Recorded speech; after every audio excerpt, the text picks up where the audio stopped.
Você acompanha o É da Coisa, comigo Arthur Covre, com Alexandre Bentivolio, ainda sem Reinaldo Azevedo, que segue em tratamento para recuperar a voz, para voltar plenamente aqui à programação da Band News FM e ao programa. A gente segue aqui com os principais destaques desta segunda-feira, dia 15 de setembro, falando também sobre números da pesquisa mais recente do Datafolha. 54% dos brasileiros dizem que são contra uma anistia a favor de Jair Bolsonaro, 39% defendem a proposta. Essa pesquisa divulgada no último sábado, realizada nos dias 8 e 9 de setembro de 2025, com eleitores em 113 municípios do país, margem de erro de 2 pontos percentuais para mais ou para menos.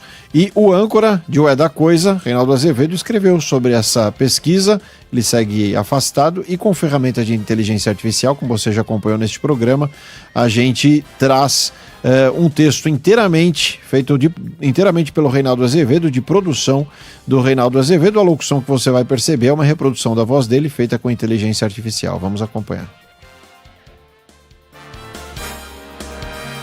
Mas a análise política é refém da suposta polarização do que o eleitorado ou os fatos. Dados de uma pesquisa Datafolha evidenciam de novo: inexiste uma polarização cristalizada, como se sustenta por aí, com uma insistência que paralisa o pensamento. O que se tem, isto sim, é a cristalização de uma doxa, de uma falsa verdade, de uma crença ou ingênua ou industriada que não encontra correspondência nos fatos. Vamos ver. O Instituto decidiu ouvir os brasileiros sobre a anistia a Jair Bolsonaro, o esquecimento dos crimes cometidos pelos golpistas do 8 de janeiro e a prisão do ex-presidente. As perguntas estão confusas, misturando conceitos e fatos jurídicos distintos. Mas ainda assim, as respostas levam à conclusão óbvia. A única polarização cristalizada que existe no Brasil é aquela dos que ainda sonham com uma terceira via. E num rasgo formidável de exotismo, pretendem que esse caminho do meio seja Tarcísio de Freitas, que faz questão de dizer: sou de extrema direita. E os partidários do terceiro viísmo, como os sapos de Manuel Bandeira, contestam. Não é. Também isto é inédito no Brasil. O sujeito faz questão de se declarar reacionário e os supostos centristas tentam lhe limpar a barra. Ah, que é isso, nem tanto. Não fosse ridículo, seria apenas cômico. Sigamos. Uma das perguntas feitas pelo Instituto foi esta: aliados do ex-presidente Jair Bolsonaro trabalham para que deputados e senadores o beneficiem com uma anistia, ou seja, aprovem uma medida para Bolsonaro não ser preso caso seja condenado por tentativa de golpe de Estado. Você é a favor ou contra que o Congresso livre Bolsonaro de punição por tentativa de golpe de Estado? O resultado é amplamente contrário a que se livre a cara do mito. 54% se disseram contrários, 39% favoráveis, com margem de erro de 2 pontos percentuais. A pergunta é ruim porque traz uma informação que distorce os fatos.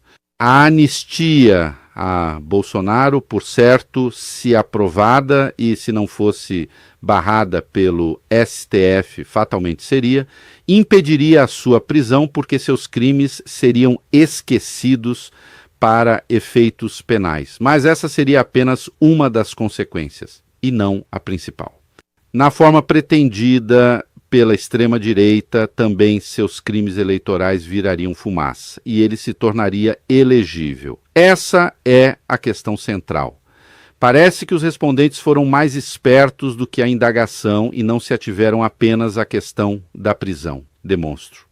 Há uma outra pergunta que se confunde com a anterior. Acompanhem. Considerando o que foi revelado pelas investigações sobre a tentativa de golpe em 2022 e seus desdobramentos até o momento, na sua opinião, Jair Bolsonaro deveria ou não ser preso? Dizem que sim, 50%, 48% no fim de julho. Afirmam que não, 46%, 43% há 2 meses. Cotejem com a questão anterior. Como lá se falou da anistia atrelada à não prisão, só 39% se disseram favoráveis, dessa feita 46% se oporiam a Bolsonaro na cadeia. Bola ou bule? Parece-me que pelo menos 2 sentidos do verbo dever se confundiram na indagação mal feita. A, como um inexorável vir a ser, e B, como um tem de ser. A pergunta seguinte reforça essa interpretação. Na sua opinião, Jair Bolsonaro vai ou não ser preso? Concluído o julgamento e com a condenação à prisão já decidida, 50% acreditam que o ex-presidente será preso. Em julho, eram 40%. Ainda dizem que não 40%. Há 2 meses, eram 51%. A questão número 2, essa ordenação é minha, não do Datafolha, sugere a falaciosa polarização, porque, insisto, mal feita. Ocorre que a tal cristalização dos polos é desmentida pelas indagações 1, apesar do erro conceitual, e 3, e será ainda mais frontalmente contestada pela 4. Vejam, 4. Você é a favor ou contra uma anistia? Ou seja, livrar de punição os responsáveis pela invasão e depredação dos prédios do STF, Congresso e Palácio do Planalto no 8 de janeiro de 2023.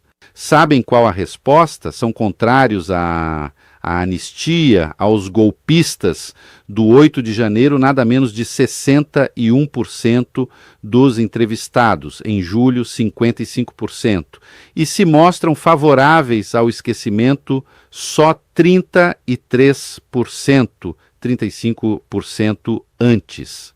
Esse é o número que importa, deixando claro que inexiste um projeto de anistia apenas para aqueles que invadiram e depredaram as respectivas sedes dos 3 poderes. Sim, é possível que existam os que seguem o que eu chamaria de paradigma Fuchs de moralidade penal. Punam-se os golpistas menores e se preserve o golpista maior. Os números que realmente importam nesse levantamento, a despeito dos problemas congênitos nas indagações, são estes. 53% são contra a anistia a Bolsonaro e apenas 39% a favor. 61% se opõem à anistia à turma do 8 de janeiro e só 33% a aprovam. E isso, obviamente, desmoraliza a doxa da cristalização da polarização. Nesse particular, a única coisa cristalizada é a análise política ou interessada ou equivocada, que continua refém do terceiro viísmo, em que alguns insistem em colocar Tarcísio, com o que concordariam, claro, Valdemar Costa Neto, Ciro Nogueira, o colunismo conservador e até Eduardo Bolsonaro. A diferença é que os 3 primeiros pensam que o governador de São Paulo tem de ser candidato por essa razão. E o filho mais ideológico de Jair sustenta que não pode sê-lo justamente por esse motivo. Agora são 7 horas e 14 minutos.